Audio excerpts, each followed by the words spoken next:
Borderlands 4 is here!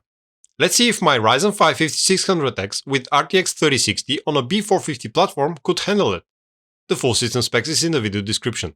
Let's have a look!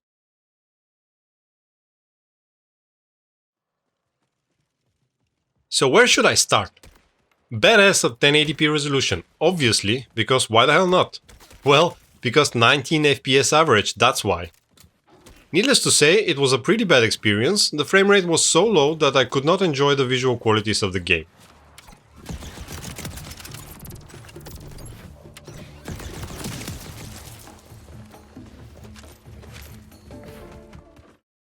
Lowering the graphical settings resulted in an improvement. At high, I was getting almost 30 FPS on average, and at medium settings, it passed that threshold and the game started to be, in my personal opinion, playable.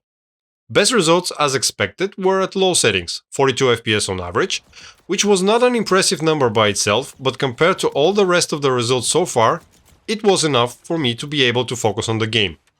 The graphical quality, though, was noticeably downgraded, with things like missing grass on the ground, for example, and that made me think if medium was not the better choice despite the frame rates around 30 FPS mark.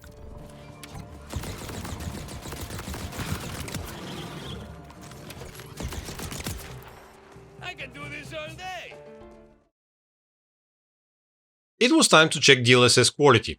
At 1080p, on badass settings, things did improve significantly. I was seeing frames around 30 FPS mark for average, 24 for 1% lows and 17 for 0.1% lows. I know, not the best experience, but definitely better than native resolution and at least gave me the opportunity to actually play the game at the highest graphical preset.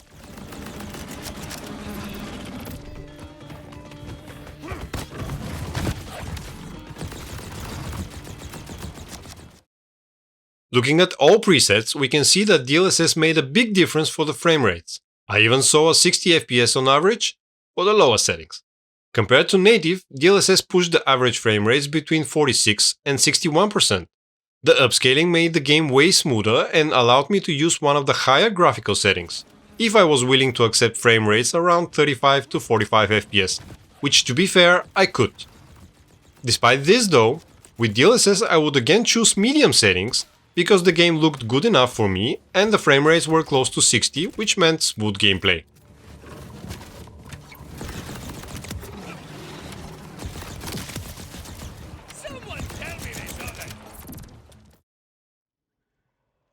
This is a side-by-side comparison between native resolution and DLSS quality at medium preset.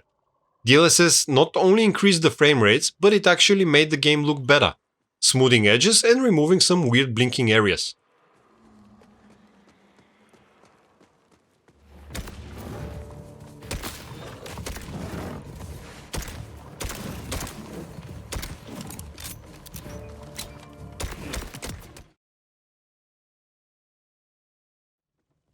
Since 1080p was not particularly impressive, I decided to see what the numbers would be at 720p.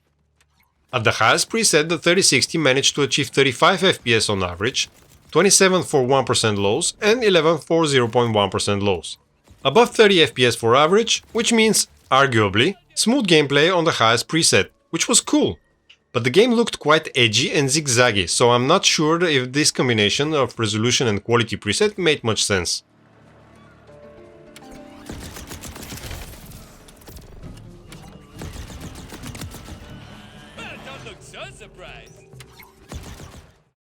Going through all the settings, we can see that with lowering the settings, the average frame rate started climbing towards the 60 FPS zone, and at medium and low settings, that threshold was surpassed.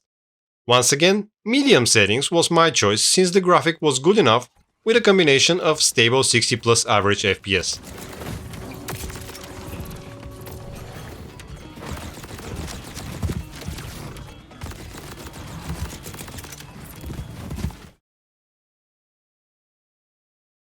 DLSS quality pushed the frame rates further up and improved the smoothness of the game. Unlike 1080p, where there was a significant improvement, here the difference in the average frame rate compared to native 720p wasn't that impressive, between 12 and 26% increase. Since high gave 53 FPS for average frame rate, I would once again choose medium, with 72 FPS average, 48 for 1% lows and 36 for 0.1% lows.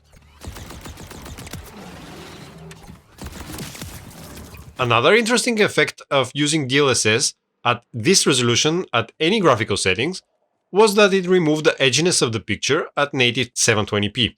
Yes, the image was blurry and lacking detail, but in my mind it was better than native, where sometimes it was very hard for me to identify whether I'm looking at enemy, at bush, a rock or something else.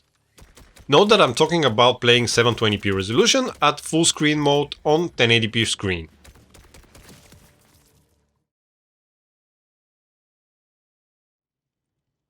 This is a side-by-side comparison between all 5 graphical presets at 1080p with DLSS set to quality.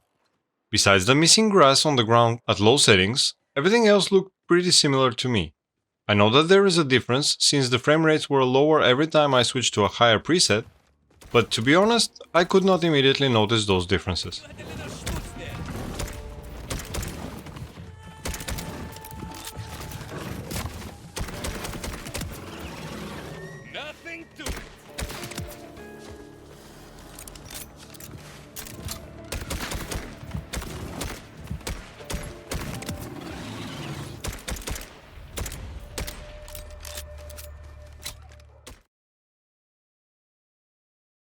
Okay, let us talk a little bit about the elephant in the room, stuttering. I ran a total of 76 test runs on the different resolutions and settings, and in 11 of those I encountered stutters, where the 0.1% lows dipped to 1 to 3 FPS. That means 15% of the test runs were with stuttering. Practically at those points the game froze for a second, and once I had a black screen for a second or two, then the game came back on and continued running normally. It didn't seem to be related to either the resolution, the graphical preset, or the use of upscaling. The stutters were occurring at any combination. Since it was not something happening all the time, it didn't feel like a major problem, but it did happen enough times to start looking for it and expecting it to happen anytime. So not necessarily a deal breaker for me, but it was definitely there and it was definitely annoying. All those dips in the 0.1% loss were taken into account for the results shown previously in the video. So this is how my Ryzen 5 5600X and Nvidia RTX 3060 on an old B450 platform performed in Borderlands 4. Not great, not terrible, I guess. Not using an upscaling was a no-go, since neither the frame rates nor the visual quality of the image were acceptable for pleasant gameplay at any preset. 1080p with DLSS quality made the game pretty playable, in my personal opinion, with frame rates close to 60 FPS if using one of the lower quality presets. It was interesting to see if 720p resolution would make a big difference, and it did in terms of frame rates, especially for native resolution, but it was a heavy price in terms of image quality, and if DLSS would be used anyway, it didn't make that much of a difference compared to 1080p. So could I play Borderlands 4 on my system? Yes, with DLSS quality and on medium to high graphical preset. That was it for this video, thanks for watching and see you in the next one. Happy gaming!